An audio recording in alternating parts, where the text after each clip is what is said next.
1절부터 5절입니다. 다 같이 한 목소리로 읽으시도록 하겠습니다. 시작. 다윗은 가드를 떠나 아둠 동굴로 피신했습니다. 그의 형제들과 집안 사람들이 이 말을 듣고 다윗을 만나러 그곳으로 내려왔습니다. 그뿐 아니라 고통 속에 있는 사람들, 빚진 사람들, 현실에 불만을 품은 사람들이 그의 곁으로 모여들었습니다. 다윗은 그들의 지도자가 됐는데 그와 함께한 사람들은 400명 정도나 됐습니다. 거기서 다윗은 모압 땅 미스바로 가서 모압 왕에게 하나님께서 내게 어떻게 하실지 알려주실 때까지 내 부모가 와서 왕 곁에 머무를 수 있게 해주십시오 하고 부탁했습니다. 그리하여 다윗은 그들을 모압 왕에게 맡겨두고 떠났고 다윗의 부모는 다윗이 요새에 있는 동안 모압 왕 곁에 머물렀습니다. 그때 예언자 갓이 다윗에게 말했습니다. 요새에 머물러 있지 마시오. 유다 땅으로 들어가시오. 그리하여 다윗은 길을 떠나 헤렛 숲으로 들어갔습니다. 다윗이 이제 도피하고 있는 중이에요. 그 다윗의 도피 행로를 이 그림을 하나 이제 보겠습니다. 다윗이 이제 그 기브온에서 나와가지고 계속 그 그림을 하나, 네, 잘 안 보이시는데, 잘 안 보이시오. 그림이 있죠. 여기 라마에서 나와서 그 다음에 기브아로 갔어요. 거기에서 이제 그 요나단과 거기에서 이제 만나게 된 거예요. 그리고 나서 어디로 갔냐면 노브로 간 거예요. 지난 주일에 우리가 같이 나눴던 것이 노베서에 대한 것입니다.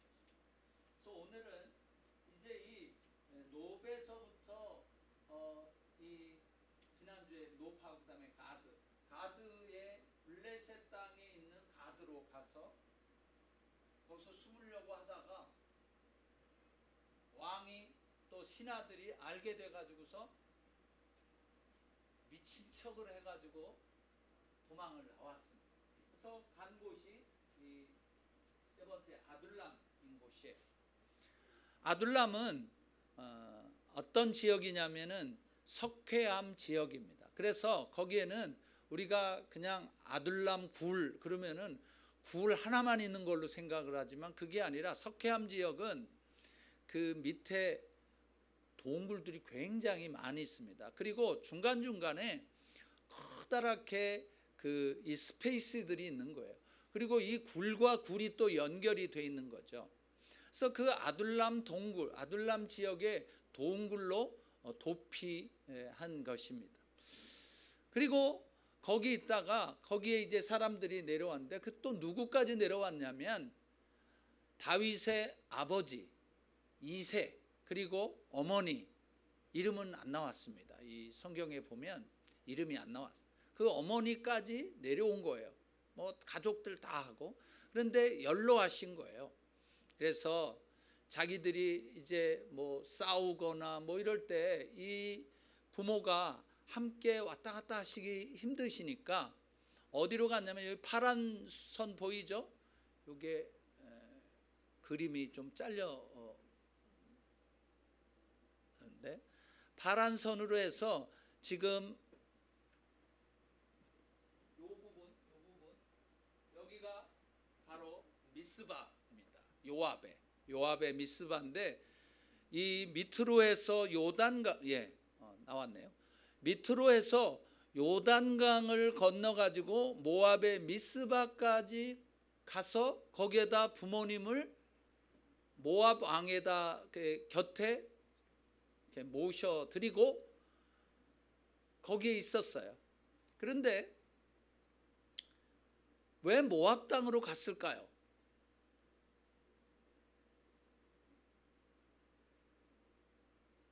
다윗의 할머니가 누구예요? 네? 룻입니다. 네. 그래가지고 다윗의 할머니가 룻이에요. 룻이 누구하고 결혼했냐면 보아스하고 결혼했잖아요. 보아스가 할아버지예요, 이 다윗의.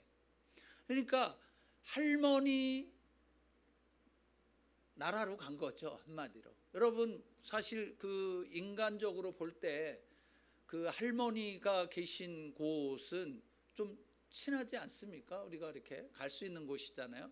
그래서 이 다윗은 자기 할머니의 고향인 모압 땅으로 가서 그 모압 왕에게 이야기를 이제 한 거죠. 그러고 나서 거기에서 오늘 이제 5절에 그 4절에 그렇게 얘기했어요. 하나님께서 내게 어떻게 하실지 알려주실 때까지 좀 여기 좀 있게 해달라고 그렇게 부탁을 했습니다. 그러면서 그 모압 왕 그 왕궁 거기에 이렇게 좀 있게 한 다음에 이 다윗은 어디로 그 요압 지역의 한 지역에 요새 이 사람들이 있는 곳 또 군대들 싸울 만한 이런 사람들과 함께 있는 요새에 주둔하고 있었어요. 그런데 가시라고 하는 예언자가 와가지고 당신 왜 여기 있어? 여기는 이방 땅이 아니요 유다 땅으로 돌아가시오. 그렇게 해서 다시 이제 이 아둘람 동굴로 돌아온 것이에요. 그 과정이 지금 22장 1절부터 5절까지 나와 있는 것입니다. 사실 이스라엘 이 백성이 하나님의 백성이 이방 땅에 간 적이 꽤 있었어요. 누구도 그랬냐면 이 룻의 시어머니 누구예요? 나오미. 그 남편이 엘리멜렉이었죠. 이 엘리멜렉과 나오미가 이 유다 땅에 흉년이 들어갔고 먹을 거가 없어서 어느 땅으로 간 겁니까? 아까 보았던 그 모압 땅으로 간 것이에요. 그런데 그 모압 땅으로 가서 남편은 어떻게 됐습니까? 죽었죠. 그 다음에 그 두 아들이 있었어요. 말론과 기론이라고 하는 두 아들이 그 모압 여자하고 결혼을 했죠. 첫째는 누구하고요?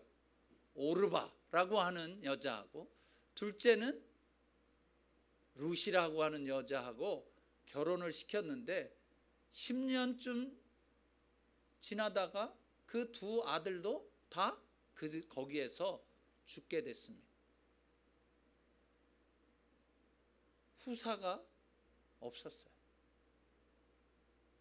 그래서 이런 거 굉장히 우리 중요하게 생각해 봐야 되는데, 힘들고 어렵다고 해서 하나님이 있으라고 한 곳에서부터 떠나는 것이 굉장히 슬픔의 그리고 불행의 시작이 되기도 한다는 것이. 결국 남자라고는 다 죽고 나오미가 과부가 되고, 이제 하나님께서 유대 백성들에게 양식을 주셨다는 이야기를 듣고 이제 돌아오려고 했죠. 그랬을 때 이 나오미는 두 며느리에게, 야, 나 이제 뭐 후사, 내가 아들도 없다. 아들도 없으니까 너희들에게 무슨 앞으로 희망이 없다. 왜냐하면 유대에서는 그 아들이 있으면 후사가 없이 그 남편들이 죽었으면 그 남편의 동생과 결혼을 해서 아이를 갖게 하는 그러한 제도가 있었잖아요. 그런데 이 나오미에게는 더 이상 두 아들 외에는 아무도 없었기 때문에 이제 너희들에게는 희망이 없으니까 그냥 모압 땅에서 살아라 그랬는데, 오르바는 알겠습니다. 그리고 거기 남았고 룻은 쫓아왔어요. 뭐라 그러면서 쫓아왔습니까? 어머니의 하나님이 내 하나님이고 어머니의 백성이 내 백성이다. 그 얘기는 뭐예요? 이 룻에게는 뭐가 있었다는 거예요? 하나님을 믿는 믿음이 있었다는 거예요. 그러니까 이 룻은 믿음을 가지고 어머니를 따라갔던 거예요. 그래서 이제 다시 베들레헴에 와가지고 거기에서 일을 하다 보아스를 만나서 결혼하고, 사실 보아스도 나이가 좀 있는 사람이었어요. 보아스를 만나서 이 룻이 결혼을 했고, 그 룻에게서 오벳이 낳고, 오벳을 이새를 낳고, 이새는 다윗을 낳은 것이. 그래서 이 가문이 지금 이렇게 연결이 되어진 것이. 하나님께서 행하시는 일들을 보면 굉장히 아주 다양한 것입니다. 그리고 하나님 정확하게 또 하나님이 원하시는 그 뜻을 이루어가는 것을 보게 됩니다. 사실 우리들은, 사람은 혼자 살 수 없는 존재입니다. 하나님께서 사람을 만드셨을 때 하나님의 형상과 모양으로 만드셨는데, 이 말은 사람은 전적으로 하나님 의존적이라는 말입니다. 하나님의 생각, 하나님의 방식으로 살도록 지음받은 사람이라는 것이에요.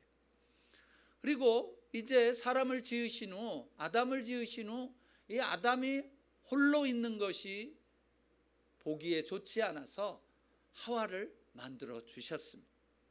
돕는 배필인 여자를 만들어 주신 것이죠. 그래서 둘이 하나가 되게 하셨습니다. 하나님의 온전하심은 바로 둘이 하나가 되는 것이에요. 그런데 이 아담과 하와는 하나님으로부터 독립하기를 원했어요. 그게 뭐냐면 자기도 하나님처럼 되고 싶다는 것이었어요. 거기에 가장 큰 원인을 제공한 존재가 원수 마귀이죠. 끊임없이 거짓말을 하면서 너도 하나님처럼 될 수 있다. 그 얘기는 뭐냐면, 이제 네가 어떻게 하나님 말씀대로 하나님에 따라 살아갈 필요가 있겠느냐. 너도 네가 되라. 너도 네 마음대로 네가 하고 싶은 대로 할 수 있어. 너도 하나님이 될 수 있단 말이야 라고 꼬드기는, 그 꼬드김에 넘어간 거예요. 그래, 나도 하나님이 되면 좋겠다 라고 하는 것이었어요. 이것은 나도 하나님으로부터 하나님의 말씀, 하나님 중심의 삶을 거절하고 나도 좀 독립적으로 살아갈래. 나도 내가 하고 싶은 것 하고, 내가 말하고 싶은 대로, 내가 행동하고 싶은 대로 하고 싶어. 이렇게 이야기한 것을 그대로 믿고 그렇게 하기로 작정한 것이죠. 그런데 그들의 결과는 어떻게 되었습니까?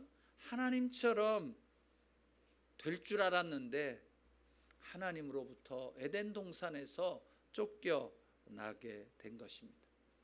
그러고 나서 그 이후에 사람들은 자기가 원하는 대로 자기의 생각과 방법을 가지고 살기 시작을 했고, 이 세상에 죄로 가득 차게 된 것입니다. 이를 안타깝게 보신 하나님께서는 자기 하나밖에 없는 아들 예수님을 이 땅에 보내셨어요. 참 하나님이시고 참 인간이신 예수님께서 이 땅에 오셔서, 이제 이전에 이미 우리가 하나님과 하나였었는데 이젠 독립이 되어진 그것에서 다시 하나님과 우리가 하나가 되도록 하시기 위해서 오신 것입니다. 요한복음 17장 21절에서 23절까지 말씀을 같이 읽어보겠습니다. 시작. 아버지여, 아버지께서 내 안에 계시고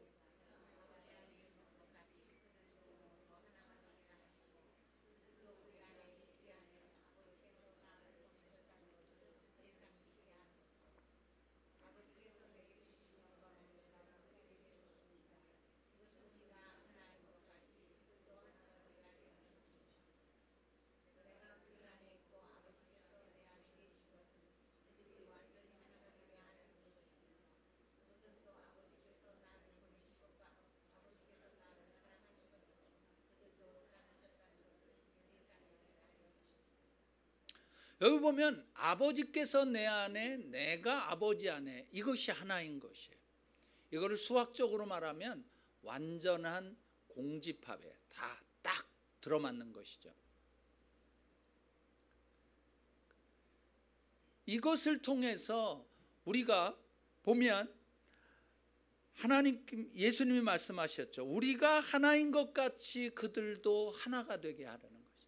그것은 우리 성도들도 하나가 되는 것이지만 우리가 하나님과 하나가 되어지는 것을 위해서 예수님이 오셨다는 것이에요.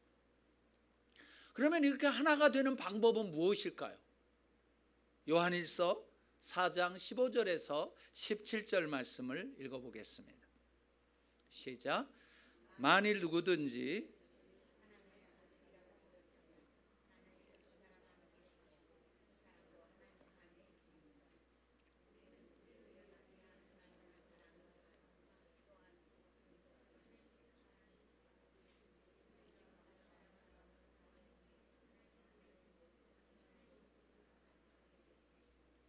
이렇게 하나님의 사랑이 우리 안에 온전히 완성되면 우리는 심판날에 담대함을 갖게 될 것입니다.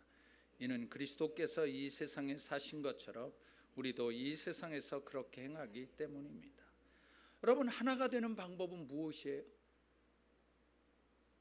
예수를 어떻게 해요?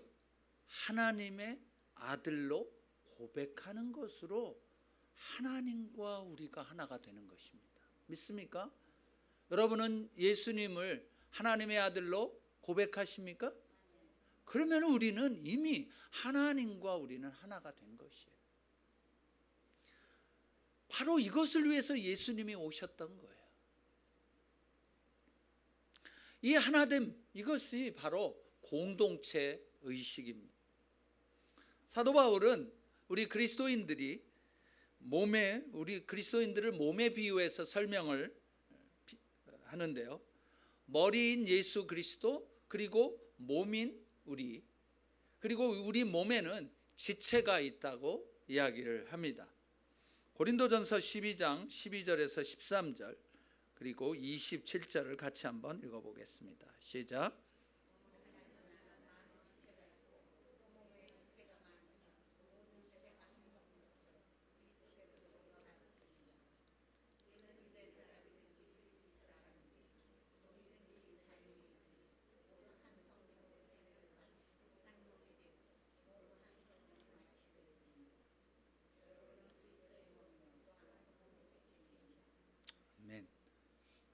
그래서 예수님이 그 몸의 머리이고, 그리고 우리는 몸, 또 우리 한 사람 한 사람은 몸을 이루고 있는 지체라고 하는 거예요.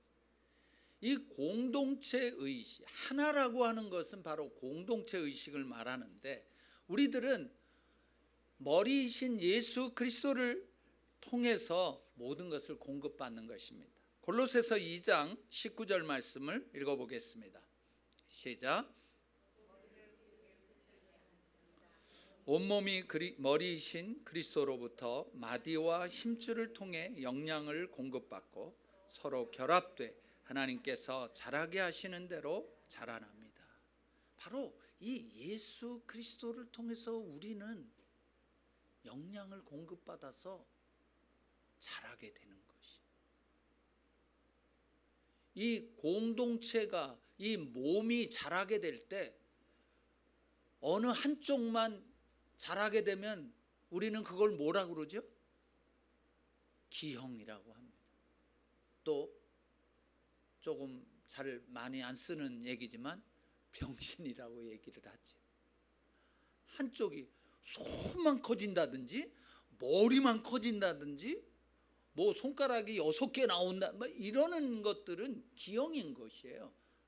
그래서 사실 예수 그리스도를 통해서 이 하나된 공동체는 다 같이 같은 속도로 그리고 같은 비율로 자라나야 되는 거예요. 그래서 우리들이 이 교회에서 예수님을 믿어가면서 나만 뭐를 잘해가지고 뭘 어떻게 해야겠다라고 하는 것들을 사실은 빨리 내려놔야 됩니다. 왜냐하면 나만 그렇게 하려고 하다 보면 다리 왼쪽 발바닥 발만 막 커질 수가 있는 거예요.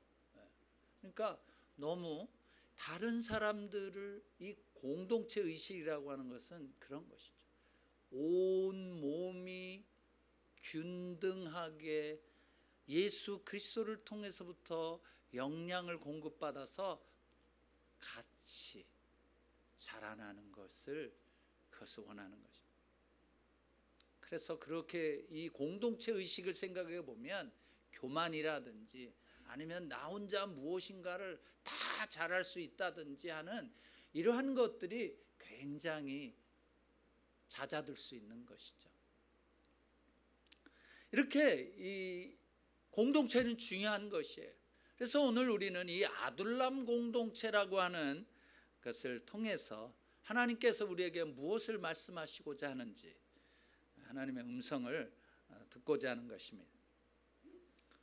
사실 이 다윗이 도피 생활을 하기 시작을 하면서 다윗은 살기 위해서 수단과 방법을 가리지 않았어요.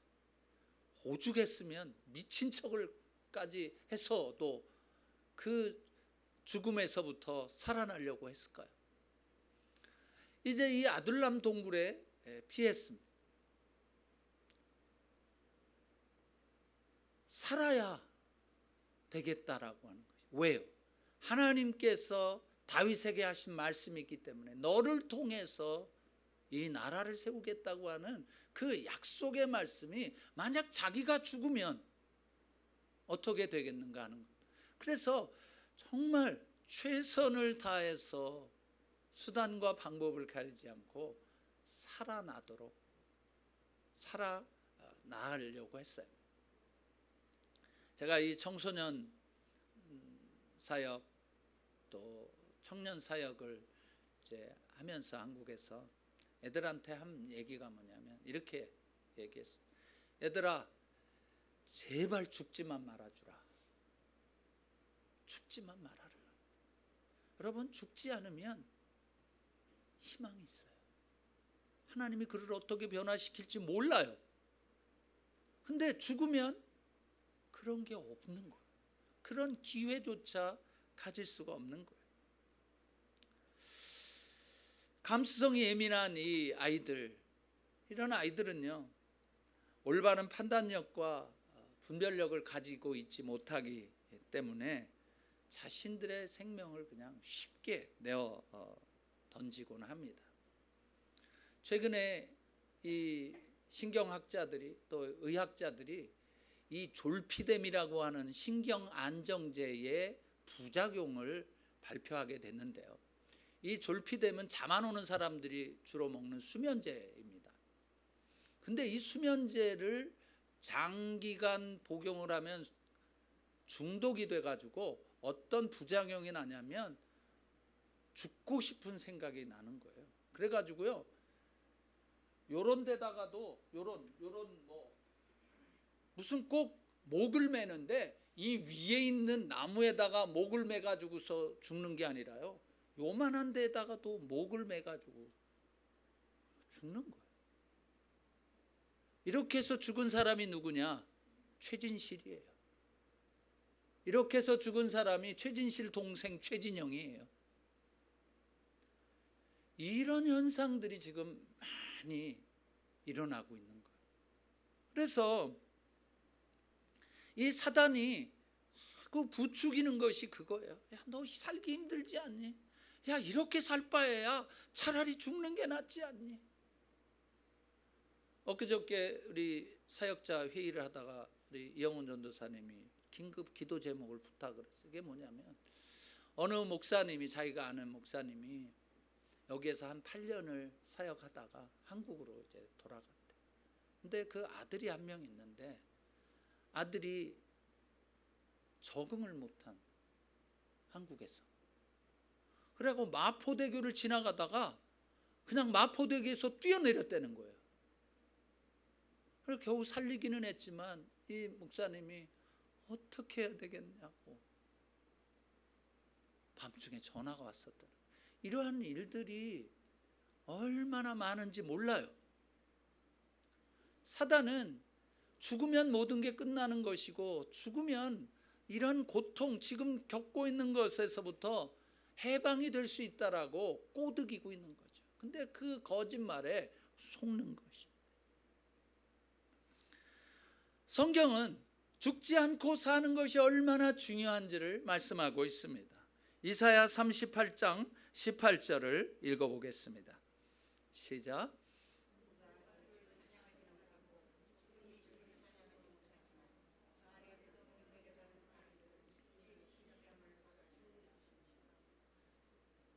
(19절) 한장 제가 읽겠습니다. 오로지 살아있는 사람들이 오늘 제가 찬양하듯 주를 찬양할 수 있습니다. 아버지가 자식들에게 주의 신실하심을 말하고 있습니다. 영어로 잠깐 한번 보겠습니다. For the dead cannot praise you. 죽은 사람은 하나님을 찬송할 수 없다는 것이에요. They cannot raise their voices in praise. 찬송할 수 없다는 것이에요. Those who go down to the grave can no longer hope in your faithfulness. 이제 그렇게 무덤으로 죽은 사람들은 더 이상 하나님의 신실하심을 바라볼 수 없다는 것이. 그래서 19절에 이렇게 이야기합니다. Only the living can praise you as I do today. 오직 살아있는 사람들만이 내가 오늘 하나님을 찬양하듯이 찬양할 수 있습니다. 이야기는 뭐예요? 죽지 말고 살라는 것이에요. 살고 살기만 한다면, 살아있기만 한다면 하나님께서 기회 허락해 주신다는 거죠. 그래서 다윗은 그렇게 살려고 했던 것이에요. 시편 118편 17절 말씀을 같이 한번 읽어보겠습니다. 시작.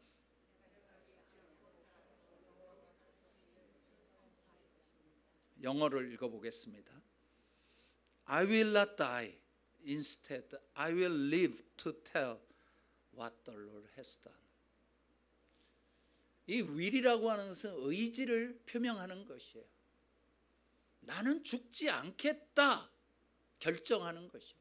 하나님께서 우리들에게 자유의지를 주신 이유가 있는 거예요. I will not die. 나는 죽지 않을래. 어떤 고난과 어떤 어려움과 어떤 고민이 있다 할지라도 나는 죽지 않을래. 이러한 결단을 하라는 것이에요. 그리고 I will live. 나는 어떻게 해서든지 살아가겠다는 거예요. 살겠다는 거예요. 여러분, 이러한 결단이 필요한 시대입니다. 정말 사는 게 그렇게 쉽지만은 않잖아요. 그래서 우리들도 다윗이 그렇게 고백한 것처럼 우리도 살아서, 죽지 않고 살아서 하나님의 행하신 일을 선포해야, 우리의 자녀들도 그렇게 해야 하고 우리의 다음 세대들도 그렇게 해야 합니다. 그들로 예수 그리스도의 복음을 전하고 하나님의 사랑을 전할 수 있도록 해야 하는 것이죠. 그래서 다윗은 자기가 살아야 하나님의 영광을 선포할 수 있고 찬양할 수 있음을 알았기 때문에 수많은 위협과 위험이 있었지만 굳굳하게 그 터널을 통과했던 것입니다. 가드에서 도망쳐 나온 이 다윗은 이제 이 아둘람 동굴로 왔습니다. 이 아둘람 지역의 동굴은 하나만 있는 게 아니었어요. 그림을 한번 보시면 석회암 지대였기 때문에 이러한 동굴들이 있네요. 다음 그림에. 그래서 이렇게 큰 그 스페이스도 그 안에 있어요. 그 다음에 이제 이러한 굴들이 굉장히 많이 있고 또 그 안에는 이렇게 저렇게 연결이 되어 있는 것입니다. 이 아둘람이라고 하는 단어의 뜻 자체가 피난처, 은신처, 격리된 장소 뭐 그런 것이에요. 다윗이 어떻게 이런 아주 천혜의 장소를 알았을까요? 양떼를 지키다가 발견한 거죠. 이 다윗은 참 천덕꾸러기였어요. 이 지역에 다윗이 왔다고 하니까 이 소문이 제일 먼저 가족들에게 갔어요. 그래서 자기 형제들이 다 왔어요. 또 아버지 어머니와 함께 아버지의 이 친척들이 다 같이 온 것이에요. 이번에 그 성경을 좀 보면서 좀 연구하다 보니까 다윗이 아들이 몇 명이에요? 그 이새의 아들이 몇 명이에요? 8명. 다윗은 말째였어요. 근데 천덕꾸러기였다는 것이 어디서 나타나냐면 이 골리앗 싸우러 갔을 때 첫째, 둘째, 셋째 형이 막 욕했잖아요. 너 이놈 자식 여기 놀러 왔지 막 이러면서. 그러니까 아니 자기 친동생이면은 야 너 이렇게 위험한데 뭐하러 왔어? 그럴 것 같은데 막 욕을 해야 되는 거예요. 그리고 사무엘이 와서 또 그 기름 부을 때 아들 8명은 다 불러갖고 옷을 깨끗하게 입고 다 그렇게 해놔서 다 불렀는데 누구 하나만 안 불렀어요? 다윗만 안 불렀어요. 다윗은 양을 치고 있었던 거예요.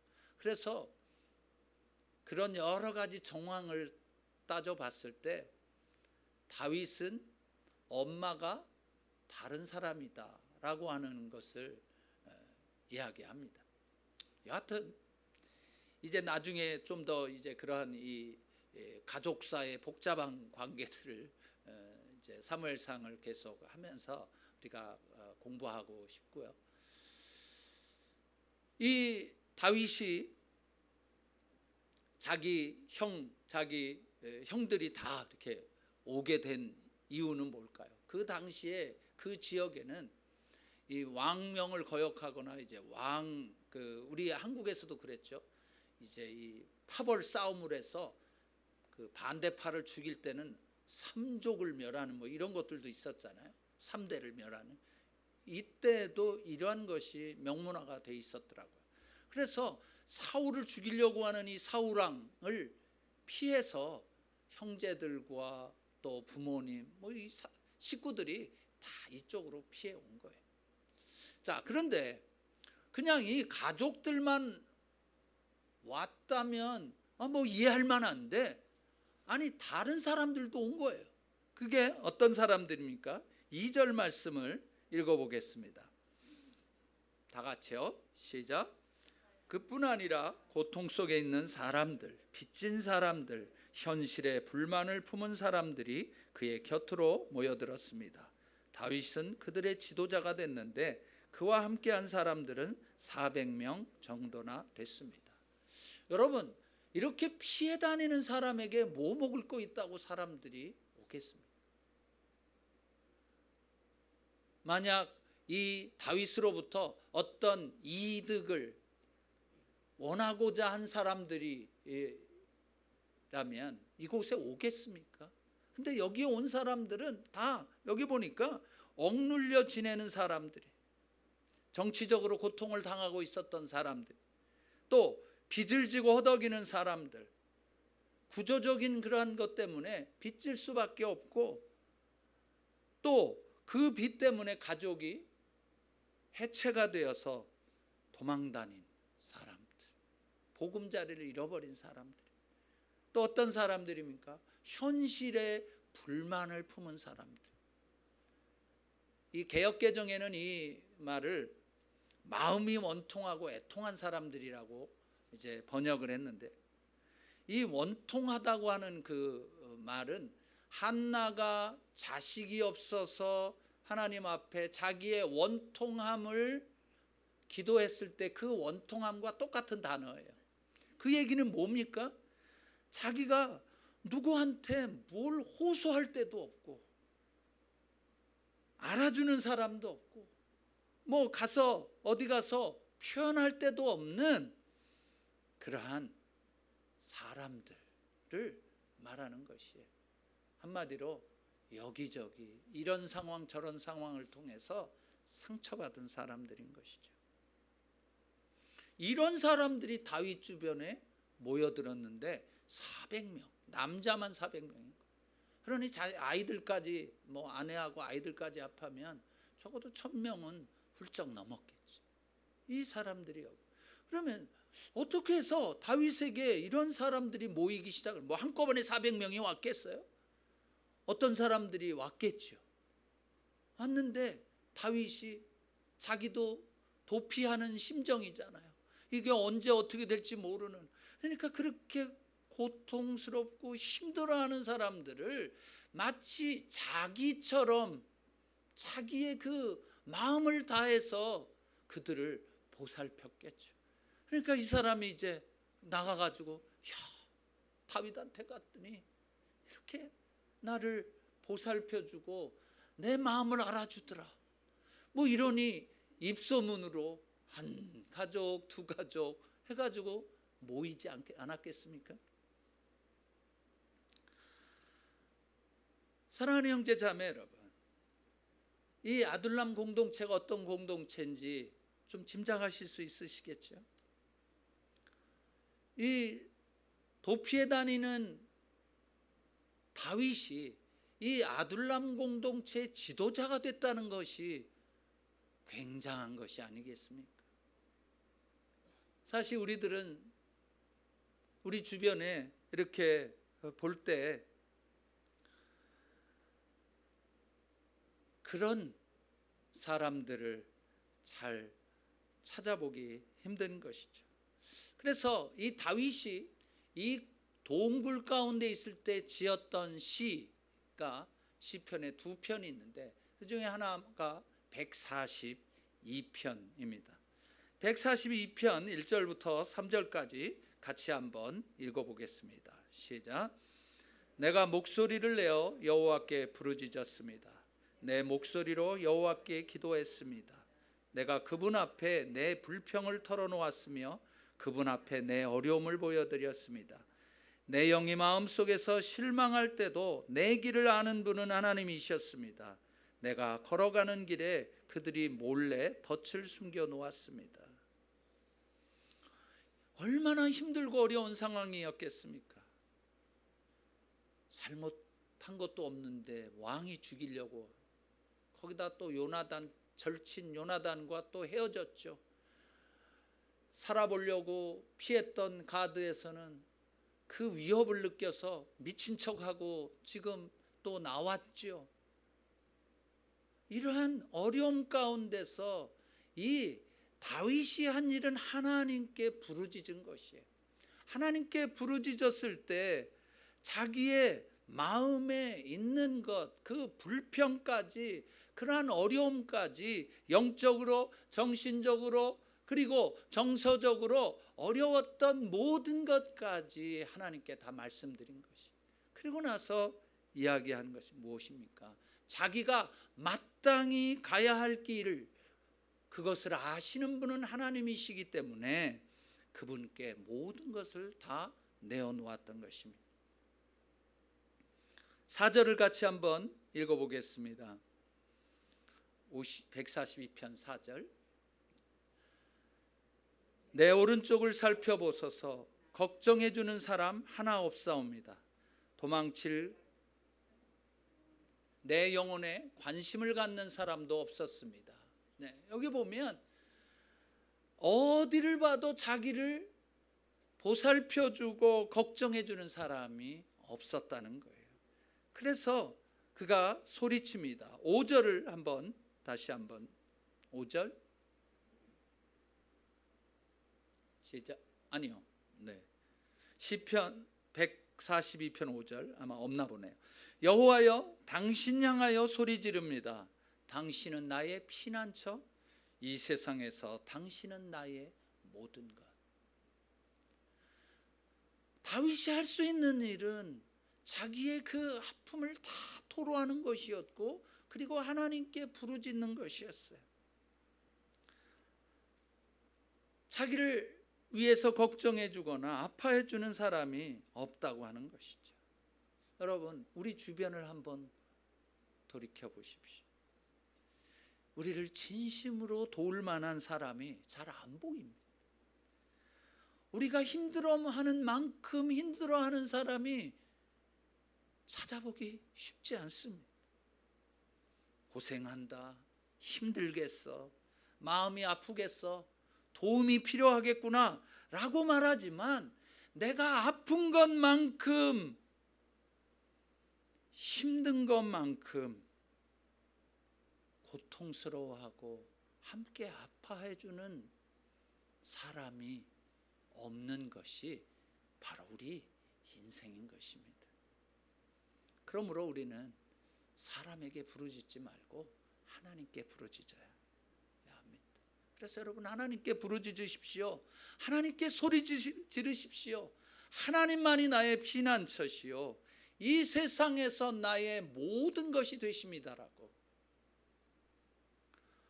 또한 이 동굴에서 지었던 시가 시편 57편입니다. 시편 57편에서 이 다윗은 이렇게 하나님께 부르짖습니다. 57편 1절에서 6절까지 읽어보겠습니다. 시작. 하나님, 나를 불쌍히 여기소서. 당신께 이 몸을 숨기렵니다. 이 태풍이 지나기까지 당신의 날갯깃 그 속에 이 몸을 숨기렵니다. 지극히 높으신 하나님, 나에게 모든 것을 마련하신 하나님께 부르짖습니다. 하늘에서 보내시어 나를 살려주시고 나를 박해하는 자들에게 망신을 주시고, 하나님, 당신의 사랑과 진실됨을 보여주소서. 나는 사자들 가운데 사람을 잡아먹는 그들 가운데 누워 있습니다. 그들의 이빨은 창끝 같고 살촉 같으며 그들의 혀는 예리한 칼날입니다. 하나님, 하늘 높이 나타나시어 당신 영광 땅 위에 떨치소서. 그들은 나를 잡으려고 내 발 앞에 그물을 쳤고 내 앞에 함정을 팠으나 저희가 스스로 빠졌습니다. 조선말 성경입니다. 북한에서 쓰는 성경인데 굉장히 아주 시적으로 잘 번역을 해놔서 저 굉장히 이거 읽기를 좋아하는데, 여기 보면 무엇입니까? 다윗이 고백하는 것은 자기의 유일한 피난처는 하나님이라고 선포하는 것이죠. 지금은 위험하고 힘들지만 그 모든 것이 태풍처럼 지나갈 것이라고 말합니다. 그래서 하나님의 때를 기다리겠다는 거예요. 하나님께서 자기를 다시 세워주시고 하나님의 영광이 온 땅 위에 뒤덮일 때까지 자기의 방법, 자기의 생각대로 그 원수를 멸하지 않고 하나님께서 그렇게 하실 때까지 자기는 기다리고 있겠다고, 하나님만 바라보고 있겠다고 지금 고백하는 것입니다. 사랑하는 형제 자매 여러분, 우리가 이러한 삶을 살아야 합니다. 하나님만을 바라보면서